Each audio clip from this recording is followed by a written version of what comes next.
Voice of मानवता channel में जुड़े हुए आज के सभी मेहमानों का बहुत-बहुत स्वागत है, अभिनंदन है। जैसा कि हम लोग अभी इस कोरोना काल में लगातार किसी न किसी मुद्दों को लेकर हम डिबेट करने जा रहे हैं और शुरू किए हुए हैं। आज का हमारा जो प्रोग्राम है, वो सत्य ही धर्म है और महावीर भगवान महावीर की जन्म दिवस है आज। तो सबसे पहले तो हमारे साथ जुड़े हुए जो मेहमान हैं उनका हम स्वागत करते हैं। हमारे साथ एडवोकेट संतोष साहू साहब जुड़े हैं, बहुत-बहुत स्वागत है हमारे इस चैनल में संतोष साहू साहब। उसके बाद में हमारे आज इस प्रोग्राम के खास मेहमान हैं भाऊ नंद कुमार बघेल जी। अ, उनका भी हम इस चैनल में बहुत-बहुत स्वागत करते हैं, क्योंकि लगातार अभी 2-3 दिनों से हम लोगों ने एपिसोड अभी चला रखे हैं और आज का जो महत्वपूर्ण विषय है, वो विषय ये है सत्य ही धर्म है और भगवान महावीर की जयंती के अवसर पर हमारे दूसरे सुनने वालों को बहुत-बहुत बधाई, लख-लख बधाई, क्योंकि जितने भी इस दुनिया में संत महापुरुष आए हुए हैं, उन्होंने सभी ने सच का मार्ग दिखाया, सत्य ही धर्म है, इस मार्ग में चलने की प्रेरणा दी। तो आज जो हम महावीर जयंती के अवसर पर सत्य ही धर्म है, ऐसा जो हमारा आज का मूल विषय है, इस पर हम चर्चा करेंगे। तो दाऊ जी, मैं पहले आपसे सवाल करना चाहूँगा कि जितने भी महान पुरुष भारत की इस भूमि पर गौतम बुद्ध से लेकर नानक से लेकर के अ गुरु कबीर, गुरु रविदास, संत गुरु घासीदास जी, नामदेव जी और भी बहुत सारे संत हुए। सभी गुरु गोविंद सिंह। गुरुओं को उन सभी गुरुओं को कहीं न कहीं उनकी जाति धर्म से लेकर के जोड़ा जाता है। इस पर आपका क्या कहना है? मेरा ये कहना है कि गुरु गूढ़ रहस्यों को जो बतावे वो गुरु, जी, गूढ़ रहस्यों को जो बताए वो गुरु। और जी, मैं महावीर के संबंध में ये कहना चाहता हूँ कि अहिंसा परमो धर्मा, उन्होंने जो संदेश दिया दुनिया को, वो बहुत जी, बड़ी बात है। लेकिन बुद्ध और महावीर समकालीन थे, और बुद्ध की अहिंसा और महावीर की अहिंसा में फर्क है। जी, महावीर का अहिंसा ये है कि किसी भी प्रकार की हमारे द्वारा हिंसा ना हो, इसका प्रयास करना चाहिए। और इसके लिए उन्होंने नागर जोतने को भी पाप कहा। और जी, बुद्ध ने कहा कि हमारी नियत यदि नहीं है हिंसा करने की, तो फिर उसमें हिंसा नहीं है। जैसे हम खेत जोतते हैं, तो खेत जोतते समय हमारी नियत यदि उन कीटाणुओं को मारने की नहीं है, और हमारी नियत यदि कृषि उत्पादन की करने का है, तो वो हिंसा नहीं है। बुद्ध कहते हैं कि बुद्ध को एक भिक्षु ने कहा कि मेरे भिक्षा पात्र में एक चील के द्वारा मांस का टुकड़ा आ गया, उसे खाऊं कि नहीं खाऊं, खाने से क्या हिंसा होगी? तो बुद्ध ने कहा कि तुम्हारी नियत नहीं है उसको मारने की, तो आपको हिंसा नहीं लगेगा, आप खा सकते हो। तो इस तरह जी, से बुद्ध का जो अहिंसा है और महावीर की अहिंसा है, वो दोनों में बहुत माइनर डिफरेंट है। और महावीर जी ने जो दुनिया का संदेश दिया वो अद्भुत है। लेकिन अ, यदि कृषि करना पाप है, तो बनिया लोग खेती ले लेते हैं और रेक से उसको बेच देते हैं। बुद्ध का कहना ये है कि तुम्हारी नियत नहीं है उन कीटाणुओं को मारने की, तो फिर वो हिंसा नहीं है, अहिंसा है। ये बुद्ध और जी, महावीर के हिंसा में फर्क है बुनियादी तौर से। और बुद्ध और महावीर समकालीन थे, कोई 10 वर्ष का अंतर था। और बुद्ध की अहिंसा जो है वो व्यवहारिक अहिंसा है। जी, जी, जी, तो यही मैं कहना चाहता हूँ कि इस देश में जो अहिंसा की बुनियाद रखी गई, कबीर ने रखा, और गुरु ग्रंथ साहब ने कहा, और गुरु गोविंद सिंह ने जो किया, वो भिन्न भिन्न समय में अपनी रक्षा के लिए हिंसा आवश्यक है, ये गुरु गोविंद सिंह ने कहा। और उन्होंने मुगलों से लड़ाई लड़ी और मुगलों की अधीनता अस्वीकार किया। तो वाहेगुरु जी खालसा, खालसा के अर्थ ये है निखालिस, जो पवित्र हो, जो पवित्र लोग होंगे उन्हीं का राज होगा। ये वाहेगुरु जी खालसा का संदेश है। तो हमारे जो विद्वान पुरुष हैं वो सारे लोगों का एक ही लक्ष्य है, सत्य मार्ग पर हमको चलना है और सत्य के मार्ग पर चलेगा उसी का राज होगा। लेकिन आज दुनिया में दूसरी तरह का बहार बह रहा है और चीन हमारे ऊपर आक्रमण कर रहा है और चीन का जो विस्तारवाद है वो दुनिया को ले हुएगा। और उसके लिए हम कहना चाहते हैं, खास करके यूरोपीय देश को ये कहना चाहते हैं कि चीन का जो आक्रमण है उसके खिलाफ में दुनिया को एकजुट होकर के उसके अहिंसा के द्वारा गांधी के मार्ग पर और बुद्ध के मार्ग पर और वाहेगुरु जी खालसा के मार्ग पर हमको चल करके चीन का मुकाबला करना चाहिए। और ऐसा यदि नहीं करेंगे तो मोदी कभी भी उसको चीन को हैंड ओवर कर सकता है और इसलिए उस पर नियंत्रण रखना जो बहुत जरूरी है। बस यही जी कहना जी चाहता जी दाऊ जी, बहुत बहुत धन्यवाद आपको। अब मैं संतोष साहू जी के पास जाना चाहूंगा। संतोष साहू जी, दाऊ जी की बात आप सुन रहे थे, क्योंकि आज जी हम महावीर स्वामी की जो जन्म दिवस है उसके अवसर पर उनकी जो हिंसा, पशु बलि, जाति पाति, भेदभाव के चरम सीमा के युग में उनका जन्म हुआ था और बुद्ध के समय में ही उनका अंतर नहीं रहा, जैसा कि दाऊ जी ने कहा। तो जो उनकी विचार है उसको लेकर के आप अपनी बात हमारे देखने सुनने वालों को बताएं। एडवोकेट संतोष साहू साहब। आज भगवान महावीर स्वामी की जयंती पे हम आपके BOM टीवी के माध्यम से आपके सभी सहयोगी जनों के साथ साथ देश और दुनिया के सभी मानवता, इंसाफ को मानने वाले सभी लोगों को बहुत बधाई, शुभकामनाएं और हार्दिक अभिनंदन करते हैं। जैसा कि आज का ये दिन है, भगवान महावीर स्वामी जी का जन्म हुआ और वो ईसा मसीह के जन्म से 599 वर्ष पूर्व उनका जन्म हुआ और वो कुल 72 वर्ष जीवित रहे। उनके इस जीवन काल में उन्होंने अहिंसा पे पूरा जोर दिया कि हमें हिंसा नहीं करना है। और उनका जिस समय इस दुनिया में प्रादुर्भाव हुआ उस समय इस देश में बहुत बड़ी संख्या में पशुओं का नरसंहार होता था। वो पीड़ा उनको बड़ा खलता रहा। वो देखते मनुष्य अपने पेट को भरने के लिए हर वक्त पशुओं की हिंसा कर रहा है, उससे अपना उदरपूर्ति कर रहा है और भी तरह तरह की जो बातें उन्होंने देखी। उस समय का जो समसामयिक परिस्थितियां भारतीय समाज में था उसको देख के बड़े द्रवित हुए। वस्तुतः वो एक राजपूत परिवार में जन्म लिए, पर उन्होंने जब देखा हिंसा से जो प्रकृति को, मनुष्य को, मानवता को नुकसान हो रहा है तो बड़े वो उद्वेलित हो गए, द्रवित हो गए और वो अपना राजकाज छोड़कर जंगलों की ओर प्रस्थान कर लगभग 12 वर्ष उन्होंने कठोर तपस्या किया था। तब जाके उनको ज्ञान प्राप्त हुआ और उन्होंने दुनिया में अहिंसा का पाठ पढ़ाया कि हमें हिंसा किसी भी तरह से नहीं करना है।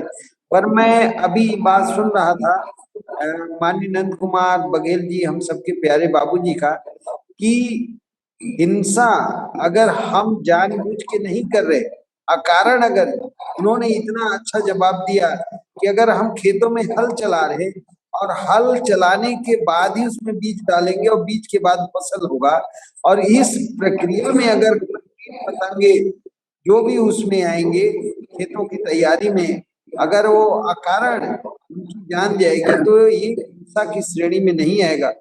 बड़ा सुस्पष्ट जो व्याख्या हुआ है, ये बिल्कुल समसामयिक बातों के साथ है।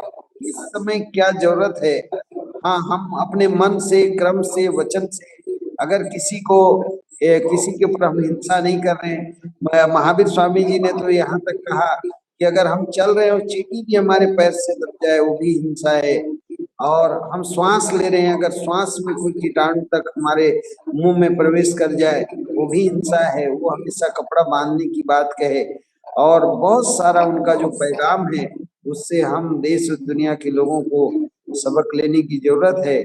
और उन्होंने जिस परिस्थिति में सारी बात समझाई है दुनिया के लोगों को, और ये जो ईसा पूर्व 500वीं जो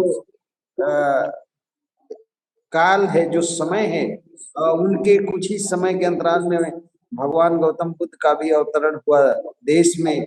और ये दोनों विचारधारा, भगवान महावीर स्वामी जी का, भगवान गौतम बुद्ध का, ये समानांतर ये विचारधारा भारत और भारत के बाहर विश्व में कई देशों में फैला। और इससे आगे चल के भारत बहुत बहुत उन्नति किया, सुख शांति समृद्धि से परिपूर्ण हुआ। अनेक महान चक्रवर्ती सम्राट इस देश की सीमा का विस्तार तक बढ़ते चले गए। उन सभी में इस विचारधारा का बहुत बड़ा योगदान है। इस विषय में मैं पुनः भगवान महावीर स्वामी जी के जन्म जयंती पे सभी को बधाई देता हूँ। और मैं एक बात को याद करता हूँ, माननीय नंद कुमार बघेल जी कुछ दिन पूर्व एक बात बहुत समझदारी से कहे थे। हम सबको शायद मुझे तो इसका भान भी नहीं था, एहसास भी नहीं था कि अप्रैल के महीना में भारत में जो महापुरुष जन्म लिए हैं, ये महापुरुषों के जन्म जयंती का पूरा 1 अप्रैल से 30 अप्रैल में एक से बढ़ के एक देश और दुनिया को अमन चैन का पैगाम देने के लिए भारत में आए। उनका ये बात को मैं पुनः याद करता हूँ, कितना गहरी बात बोले। और जैसे जैसे दिन आ रहा है, मुझे ये जानकारी नहीं थी कि भगवान महावीर स्वामी जी का जन्म 25 अप्रैल को हुआ था। आज मुझे इसकी जानकारी हुई, उनका डेट मुझे पता नहीं था। तो इस क्षण में माननीय नंद कुमार बघेल जी, प्यारे बाबू जी, हम सबके उनका जो अंदर से किसी भी बात का जो सोच है, समझ है, जो विश्लेषण है, हम कई बार इस बात को बताते हैं कि उनसे हम सबको बहुत सीखने की जरूरत है। बहुत बहुत धन्यवाद जी। जिस ढंग से महावीर स्वामी की जो जीवन के बारे में हम पढ़ते हैं, तो वो एक राज परिवार में जन्म लिए थे और राजमहल में ही उनका जीवन व्यतीत हुआ। जब वो 8 वर्ष के हुए तो उनके पिताजी ने उन्हें शिक्षा प्राप्त करने के लिए उन्हें भेजा। और वहां पे जाकर के वो जो जिस ढंग से गुरुकुल होता है उस टाइप का वहां पे तीर धनुष या उनको और भी बहुत सारी ज्ञान की जो शिक्षा दीक्षा वहां प्राप्त हुई। और वहीं से ही उनका जो जीवन है परिवर्तन हुआ। और वो एक बहुत चिंतन मनन करने वाले महावीर स्वामी का जो बचपन से ही उनके अंदर में एक आध्यात्मिक चेतना उनके अंदर में थी और वो हमेशा मौन रहते थे। जब उनको जब ये ज्ञान हुआ तो वो 12 साल तक मौन रहे और वहीं उनको केवल ज्ञान की प्राप्ति हुई। केवल ज्ञान की प्राप्ति होने के बाद में उन्होंने भिन्न-भिन्न क्षेत्रों में जाकर के लोगों को सत्य, अहिंसा, परमो धर्म की उपदेश उन्होंने इस दुनिया को दी। और अपने जीवन काल तक मानवता को जोड़ने के लिए जो संदेश दिया, सत्य अहिंसा की संदेश दी, जिसमें पशु बलि, त्याग, करुणा, सदाचार उनके प्रवचनों में दिखता था। उनके जीवन में हमेशा समता, समानता, भाईचारा, प्रेम, करुणाशील की बात लोगों को अपने प्रवचन के माध्यम से देते थे। यही समता, स्वतंत्रता, भाईचारा, प्रेम, करुणाशील जिस धर्म में हो वह मानवता को जोड़ने वाला धर्म सत्य ही धर्म है। यही उपदेश सारे संत महापुरुषों की वाणियों में मिलता है। क्योंकि आज हम उनके जन्म दिवस पर उनके जीवन की वृतांत को, उनकी प्रेरणा को हम सब याद कर रहे हैं।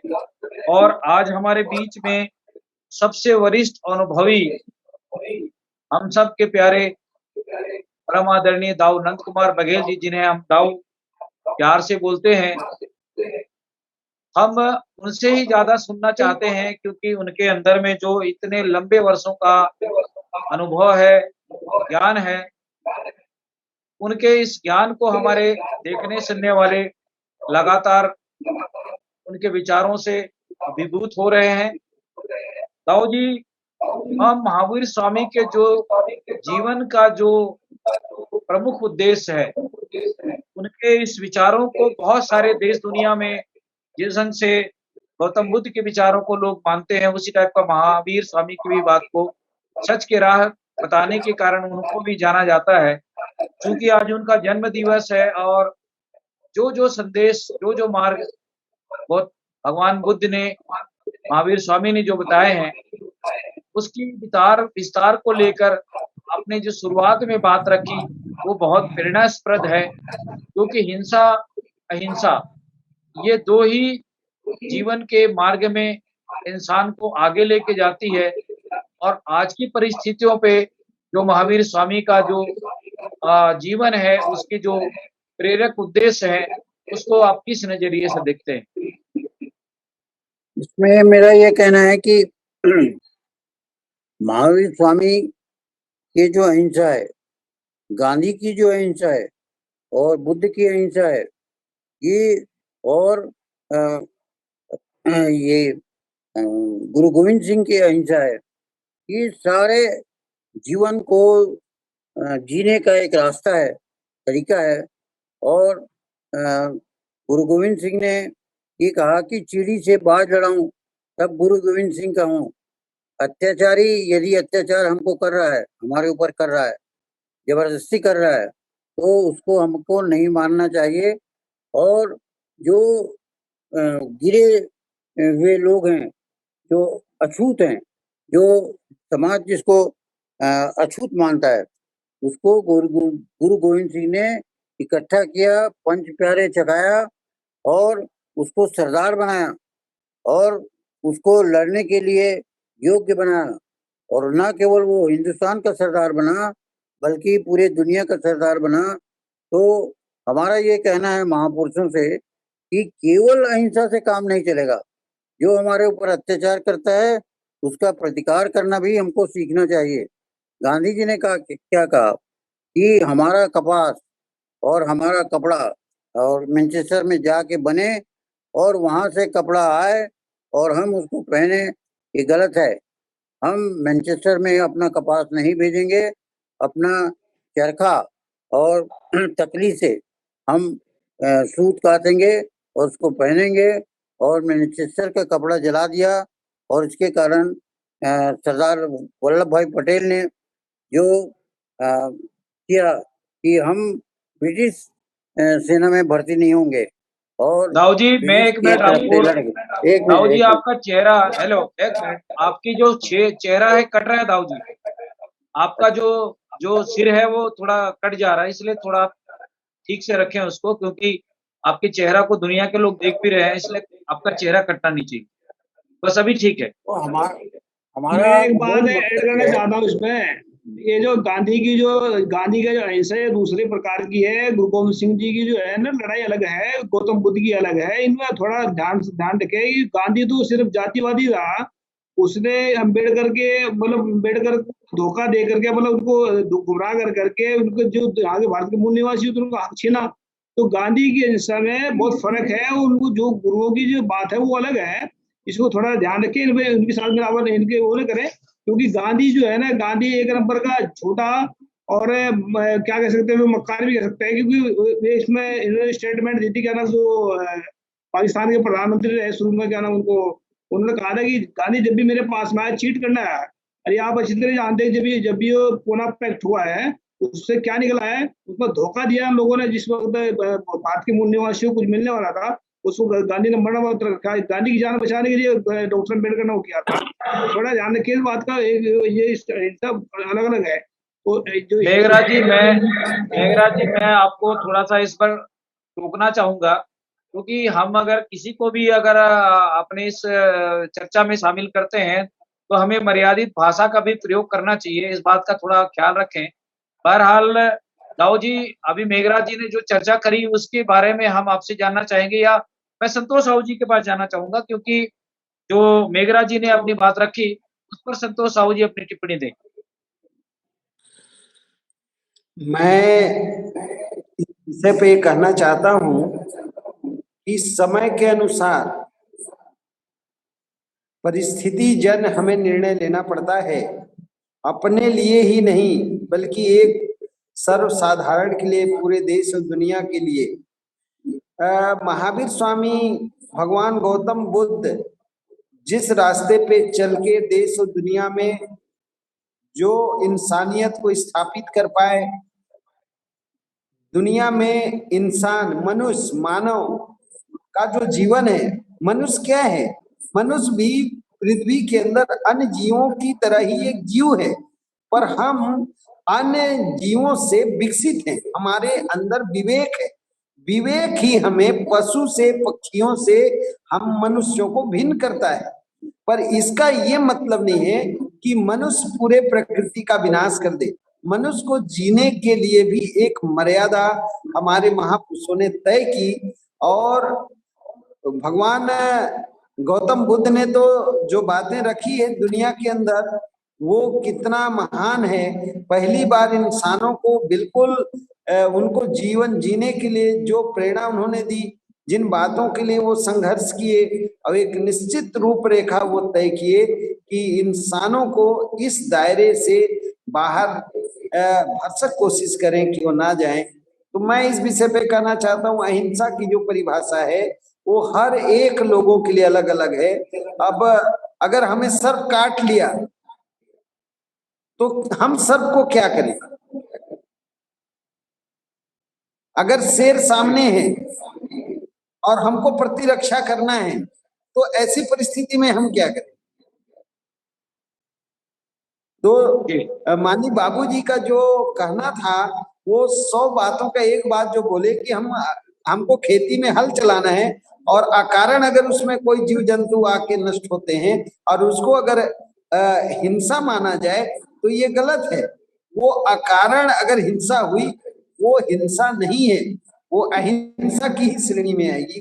तो मैं इस विषय पे ज्यादा ना कहते हुए बस इतना कहना चाहता हूँ कि हमारे जो महापुरुष हैं 2500 साल के अंदर इस देश की परिस्थितियों के आधार पे महावीर स्वामी जी का उदय हुआ, भगवान गौतम बुद्ध का उदय हुआ, आगे आगे बातें चलती गई, सूफी संत हमारे बीच में आए, गुरु नामदेव जी आए, गुरु नानक देव जी आए, 10 गुरु आए, कबीरदास जी आए, संत चोखा मेला आए, संत तुकाराम महाराज आए, और महात्मा ज्योतिराव फुले आए, साहू जी महाराज आए, शिवाजी महाराज आए, और आगे चल के डॉक्टर बाबा साहब भीमराव अम्बेडकर जी आए। और ऐसे करते करते कितना लंबा यह सफर है। हर कोई अपने जीवन में इस देश और दुनिया के लिए जो बेहतरीन से बेहतरीन हो सकता था, जो उत्तम से उत्तम हो सकता था, उन्होंने किया है। वही इन पाठों को हमें पढ़ने की जरूरत है, समझने की जरूरत है। पढ़कर, समझकर, जानकर हमें भी अपने हिस्से के काम को आगे करने और बढ़ाने की जरूरत है। जी, बहुत शुक्रिया संतोष साहू साहब, आपने सारगर्भित विचारों से हमारे आज के इस महत्वपूर्ण डिबेट में अपनी चर्चा को रखा। मैं दाऊ जी के पास फिर दूसरे सवाल के लिए को लेकर जाता हूँ। दाऊ जी, अभी संतोष साहू जी ने आपकी ही बातों को विस्तार से हमारे लोगों को बताया और समझाया कि हिंसा, अहिंसा, प्रतिहिंसा के बारे में जो बात रखी, उनका ये कथन वाकई में सच है। और जिस ढंग से आज हम भगवान महावीर स्वामी की जो जीवन के कार्यकालों को अध्ययन करते हुए ये पाते हैं कि जैसे-जैसे इस देश के अंदर में, इस दुनिया के अंदर में संत महापुरुषों का आगमन हुआ और उन्हें जब ज्ञान की प्राप्ति हुई और ज्ञान की प्राप्ति होने के बाद में सभी संतों की अगर कंक्लूजन निकालें, चाहे गौतम बुद्ध की निकालें, चाहे नानक से लेकर के गुरु गोविंद सिंह तक की देखें, गुरु कबीर साहब की देखें, गुरु रविदास की सोचें या जितने भी महान संतों की वाणियों को अगर सारे निचोड़ को अगर हम देखें, तो कहीं न कहीं सत्य मार्ग में सत्य ही धर्म और सत्य में की राह चलने, धारण करने की प्रेरणा मिलती है। लेकिन आज भी भारत में वर्तमान परिस्थितियों में हमारे जो धर्म गुरु हैं, उनको कहीं न कहीं जाति धर्म से जोड़कर देखा जाता है। इसको आप किस नज़रिए से देखते हैं? जल्दी जी मैं 1 मिनट की बात करना चाहता हूँ। उसमें देखो उसमें क्या है कि जब हम सत्य की बात करते हैं ना, तो सत्य की बात करते हैं, मैं समझता हूँ कि कई बार मैं कोई भाषा ऐसी यूज़ कर देता हूँ जो सत्य से बाहर होती है कई बार हो ऐसी। लेकिन क्या है जब सत्य की बात करते हैं तो असत्य को भी देखना पड़ता है। तो गुरु नानक साहब ने कहा था उनको कि राजर्षि मुकद्दम कुत्ते, जो वहां लूट रहे थे लोगों को, जो वहां बर्बाद कर रहे थे, उनको कुत्ता भी कहा और उनको भगियाड़ भी कहा है। तो ऐसे जो मतलब जो जिस दिशा में जा रहा है इंसान, अगर उसके हिसाब से उसको उस पर सही दिशा नहीं दी गई ना, तो गलत हो जाता है। मतलब अगर अभी जो मोदी है, अब मोदी पूरे देश को बर्बाद कर दिया। अगर इसको भी हम देशभक्त कहेंगे तो हमारे से ज्यादा बेवकूफ दुनिया के अंदर कोई नहीं पैदा हुआ दुनिया के अंदर। तो झूठ, बस जब सत्य की बात करते हो, सत्य का मतलब होता है सच, और सच बोलना चाहे किसी को कड़वा लगे मीठा लगे। पहली बात तो सच कड़वा होता है उन्हीं के लिए होता है, बोलते बहुत सारे लोग बोलते हैं तो सच कड़वा होता है, तो सच कड़वा उनके लिए होता है जिनके अंदर झूठ भरा होता है। सच कड़वा नहीं होता, कड़वा उनको लगता है जिनको झूठ, जिनके सच के जिनके अंदर रगों में सच बसा उनके लिए कड़वा, उनको लिए प्यार है, मीठा है। तो मेरा कहना मतलब ये है कि अगर हम सत्य की बात करते हैं, सत्य है तो हमें झूठ को पहचानना पड़ेगा और उसके बारे में बोलना पड़ेगा, चाहे उसको जिस लफ्ज में, हाँ लफ्ज का हेरफेर हो सकते हैं, लेकिन मैं इतना कहना चाहता हूँ बस।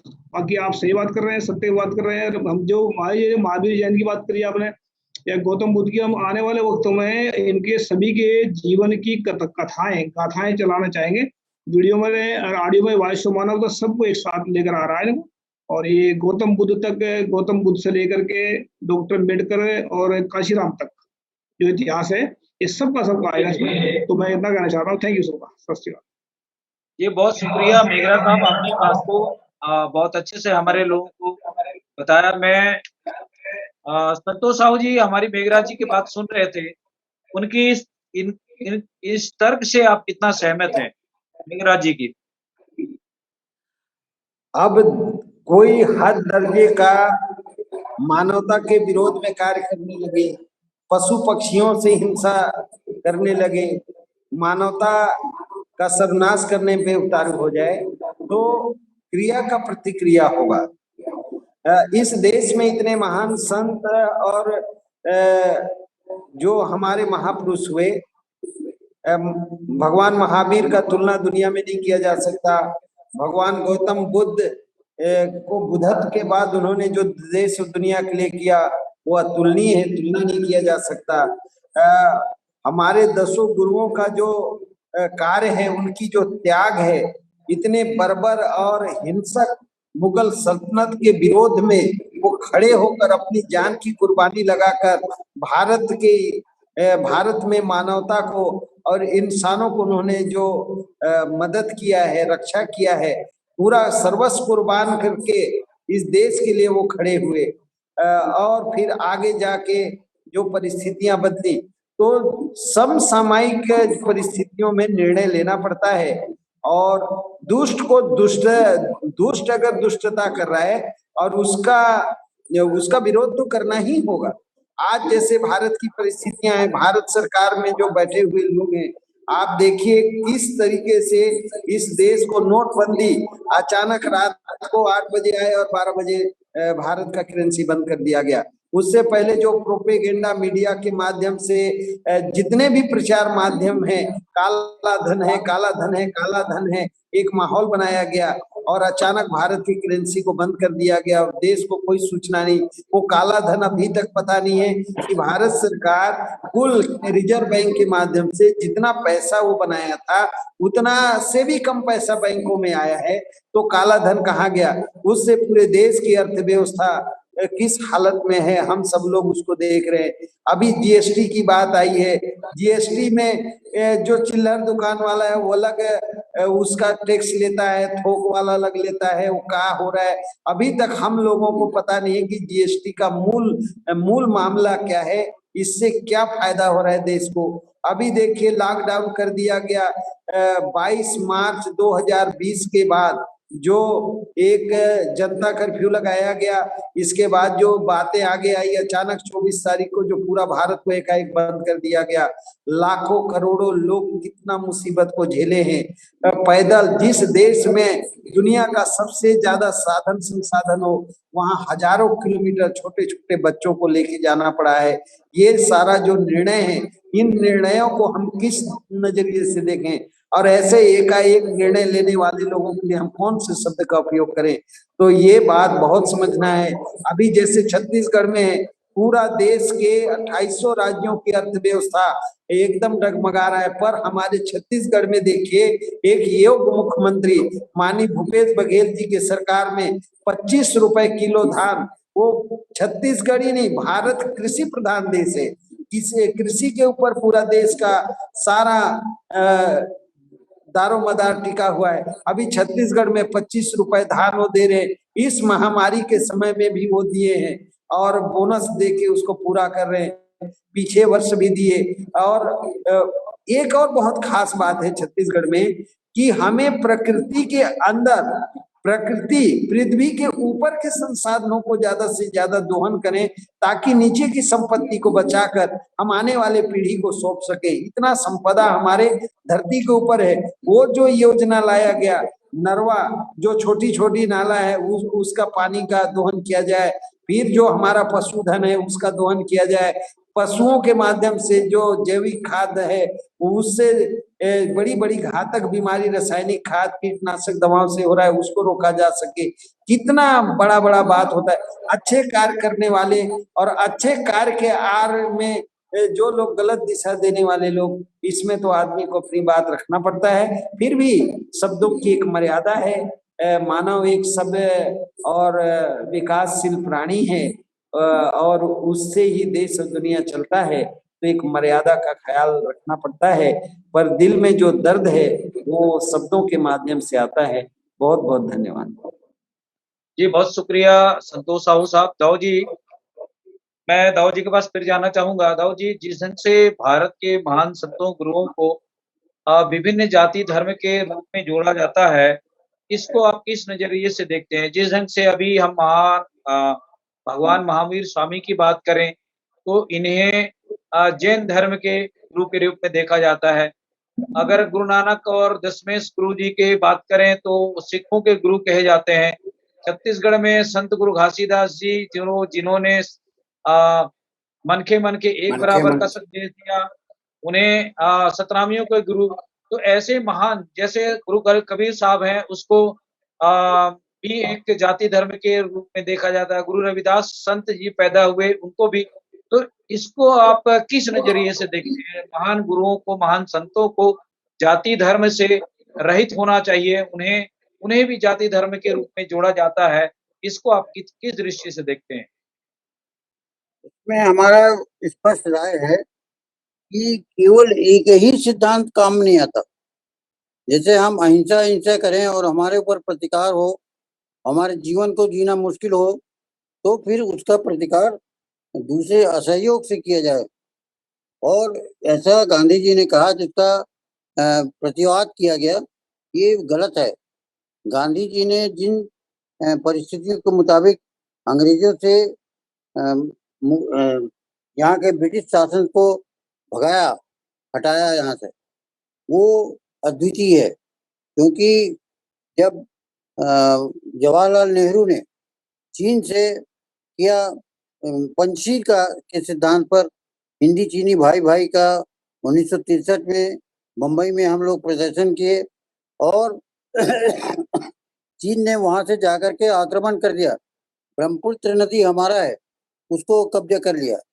ये चीन का जो सेना है वहां नेपाल तक के आ चुका है, और हम पर कभी भी आक्रमण करेगा तो हम केवल अहिंसा के रास्ते पर चलेंगे तो काम नहीं चलेगा। हमको दाऊ जी आपकी उस फोटो समय कट रही है, आपका चेहरा कट रहा है जी। इसलिए परिस्थिति जन्य हम लोगों को सहयोग, असहकार, असंतोष और अहिंसा के मार्ग पर भी चलना होगा और असहयोग करना पड़ेगा। चीन हम पर लगातार आक्रमण कर रहा है, और उसमें हमारा मत यह है कि सारे दुनिया को एकजुट करके, बौद्धिस्ट देशों को एकजुट करके, और चीन से हम असहकार करें। और म्यांमार में जो अत्याचार हुआ, हांगकांग में जो अत्याचार हो रहा है, उसका हम लोग प्रतिकार करें। जापान का नेतृत्व हम स्वीकार करें, और सारे बौद्धिस्ट देश एकजुट होकर के चीन का बहिष्कार करेंगे, उसको डीजल मिलना बंद हो जाएगा। तो इस तरह से चीन जो आक्रमण किया हम पर कोरोना का, और दुनिया में एक हाहाकार मच गया, ये चीन की बदमाशी है। और सारे दुनिया को एकजुट होकर के चीन का मुकाबला करना चाहिए, और यही अहिंसा है। अपनी आत्मरक्षा हम नहीं करेंगे तो कोई हिंसा का कोई सवाल नहीं होता। हम लोग असहकार करें चीन से। जी। दाऊ जी आपने बहुत प्रेरक शब्दों में अपने विचार को हमारे लोगों को साझा किया है। जिस ढंग से वर्तमान हालात में जो भारत की मानवता आज त्राहिमाम कर रही है इस कोरोना काल में, क्योंकि हम आज संत महापुरुषों की जीवनी और उनके सच मार्ग की ही बात कर रहे हैं, उसमें भी यह जो भारत में जो आम जनता जो इस कोरोना के महामारी में त्राहिमाम कर रही है, उन्हें जो सांस लेने के लिए जो ऑक्सीजन मिलना चाहिए, और ये ऑक्सीजन नहीं मिल रहा है। लोग गाड़ियों में बैठ के मर जा रहे हैं, कार में बैठ के मर जा रहे हैं, और भारत का जो प्रधान है वो अभी 9,000 मीट्रिक टन जो ऑक्सीजन है वो अन्य देशों को भेज दिया गया। और आज हमारे देश के लोग इस कोरोना जैसे महामारी में लोग अपने प्राण गंवाने को मजबूर हैं। यह भी हमारा आज के इस एक महान पुरुष के जीवन की जो हम वृतांत में चर्चा करने जा रहे हैं, वह भी एक प्रसंग के रूप में हमारे जो देश में आज एक जनता इस महामारी से लोग हजारों लोग मर रहे हैं। इसको आप किस नजरिए से देखते हैं? क्या हमारा जो देश का प्रधान है या जो मुखिया है, उनकी नैतिक जिम्मेदारी है? क्या वो सच की राह में चल करके हमारे लोगों की सेवा कर पा रहे हैं? इस पर आपकी टिप्पणी जानना चाहेंगे। ये है कि हमारे पास यदि सरप्लस है तो जरूर देना चाहिए, लेकिन सरप्लस नहीं है, हमारा खुद अभाव है, हमको जीने के लाला पड़ रहा है, तो हमको पहले अपना जी लो और उसके बाद फिर जियो और जीने दो। पहला जियो और उसके बाद दूसरे को जीने दो। इस सिद्धांत पर हम चलेंगे तभी हमारा चलेगा। और ये मोदी ने बहुत गलत काम किया कि हमको ऑक्सीजन की जरूरत है और ऑक्सीजन को विदेश में बेच दिए। ये गलत है, ऐसा करना ठीक नहीं है। जी, संतोष साहू साहब, आज की जो हालात को लेकर जो हम जो चर्चा कर रहे हैं, चूंकि महावीर स्वामी सच्चे इंसान के रूप से इस दुनिया में आए और उन्होंने सत्य, अहिंसा और मानवता को कल्याण के लिए अपना जीवन समर्पित किया। और उसको जो हम आज के परिप्रेक्ष्य में ऐसे महान संतों के विचारों को लेकर जो इस दुनिया में जो मानवता है उसको आपसी भाईचारा, प्रेम, पशु बलि हत्या, जो बातें, जो संदेश जो दी, जो आज हमारे जो मानवता के ऊपर संकट की घड़ी आई हुई है, हम अपने मानवता की सुरक्षा कैसे कर सकते हैं, उनको जीवन दान कैसे देखते हैं, इस पर हम आपकी प्रतिक्रिया जानना चाहेंगे। आज जो वैश्विक कोविड-19 के रूप में महामारी आया है, विश्व के अंदर बहुत बड़ा ये संकट की घड़ी है।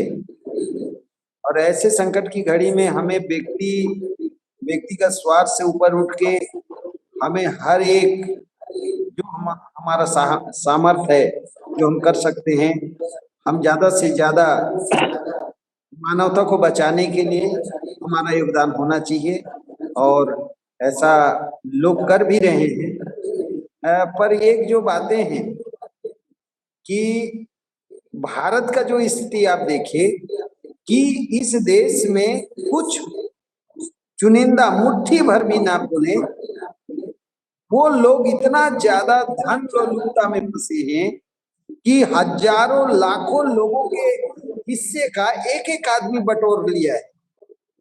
दुनिया में सबसे ज्यादा धनवान देश अगर कोई होगा तो वो हमारा भारत है। भारत में प्राकृतिक जो संपदाएं हैं शायद विश्व के कई देशों में नहीं होगा। फिर भी इस देश में इतने बड़े बड़े संत महापुरुष के अवतरण के पश्चात भी इस देश में जो गरीबी है, भूखमरी है, लाचारी है, अस्पृश्यता है, हजारों साल से जातिवाद का दंश है, यहाँ इंसानियत कदम कदम पे शर्मसार हो रहा है। ये किसी से छुपा हुआ नहीं है। और आज इस देश में अगर ऑक्सीजन के लिए लोग दम तोड़ रहे हैं तो इसका जिम्मेदार इस देश का शासक वर्ग है और चुनिंदा उद्योगपति हैं जो पूरे देश की संपत्ति को अपने पास कैद करके रखे हैं। बताइए, कोयला, बॉक्साइट, यूरेनियम, हीरा, सोना, जस्ता भारत में क्या नहीं है। 10 रुपए लगा रहे हैं लोग, 10 रुपए के एवज में 1000 रुपए कमा रहे हैं। इतना ज्यादा धन इस देश की जमीन से पैदा हो रहा है और इस देश में हॉस्पिटल नहीं, सब सुविधाएं। कांग्रेस के गवर्नमेंट में जो बड़े बड़े हॉस्पिटल बने हैं जी, बहरहाल हमारे कार्यक्रम से भारत का विकास नहीं हुआ। जब भारत गुलाम था, गुलामी से जब आजादी भारत को मिला, उस समय भारत का कुल जनसंख्या 35 से 36 करोड़ था। आज हम 135 करोड़ हो गए। जिस हिसाब से हमारे प्राकृतिक संसाधनों का दोहन हुआ, उसके हिसाब से लोगों की जो जनसंख्या बढ़ी तो सुविधा कहाँ गया। देश को चलाने वाले लोगों को नैतिक रूप से जिम्मेदारी लेनी होगी। सबसे ज्यादा प्रधानमंत्री किस जातीय वर्ग के लोग थे, राष्ट्रपति कौन लोग रहे, पूरे सर्वोच्च न्यायालय, उच्च न्यायालयों के न्यायाधीश कौन रहे, कार्यपालिका, व्यवस्थापिका, न्यायपालिका, मिलिट्री, मीडिया को चलाने वाले लीड रोल में कौन लोग रहे, आज हॉस्पिटल का प्रबंधन हो, बीमारी के नाम पे जो परेशानियां आई हैं, ये सारे बातों का विश्लेषण कर रहे हैं। मैं अहिंसा, बिल्कुल अहिंसक आदमी को होना चाहिए। हम हिंसक लोग नहीं हैं। मनुष्य अगर हिंसक हो जाए तो पशुओं का, पक्षियों का, वनस्पतियों का क्या होगा। इसलिए अहिंसा का पाठ हमारे महान पुरखों ने दिया।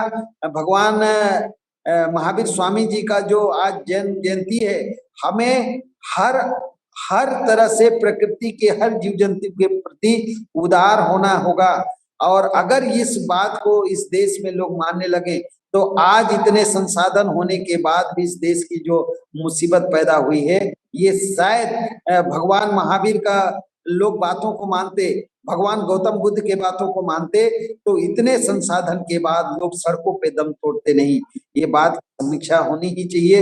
देश और दुनिया के विद्वान जरूर इसमें चिंतन कर रहे हैं। और मैं माननीय नंद कुमार बघेल बाबूजी के द्वारा जो बात कही गई कि हमें परिस्थिति के आधार पर निर्णय लेना पड़ता है। जो भारत के सपूत गुरु गोविंद सिंह जी, अगर उस समय हजारों लाखों लोगों का कत्ल हो रहा था, अगर देश के साथ खड़े नहीं होते तो आज मुगलों का अभी भी भारत में राज होता। मुगलों 350 साल के मुगलों का जो राज था उसका पतन करने का अगर कोई एक आदमी को अगर श्रेय जाता है तो वो गुरु गोविंद सिंह को जाता है, जो पूरे परिवार को नेस्तनाबूद करके आक्रमणकारी अत्याचारियों का उन्होंने मुकाबला किया है। तो ये बात सच है कि जब महावीर स्वामी का समय था वो अहिंसक रास्ता अपनाए, पर गुरु गोविंद सिंह जी का जब समय आया और उनका जीवन का जब बातें इस देश और समाज के लिए जरूरत पड़ी तो वो अपने परिवार का पूरा न्यौछावर करते हुए भारतीयों का और भारत के रहने वाले लोगों का और दुनिया के लोगों के लिए रक्षा के लिए आगे आना पड़ता है, ये उन्होंने पैगाम दिया। मैं इस मौके पे कहना चाहता हूँ कि परिस्थितियों के आधार पे मानव को निर्णय लेना पड़ता है और लेना भी चाहिए, ताकि मानवता कभी शर्मसार ना हो और मानवता को लोग कभी भूल ना पाए। बहुत बहुत धन्यवाद। जी, बहुत शुक्रिया संतोष साहू साहब, हमारे बीच में आज का हमारे कार्यक्रम की समाप्ति की और भी हमारा समय समाप्त होने वाला है। दाऊ जी भी लेफ्ट हो चुके हैं कारण से उनका नेटवर्क हमसे डिस्कनेक्ट हो गया है।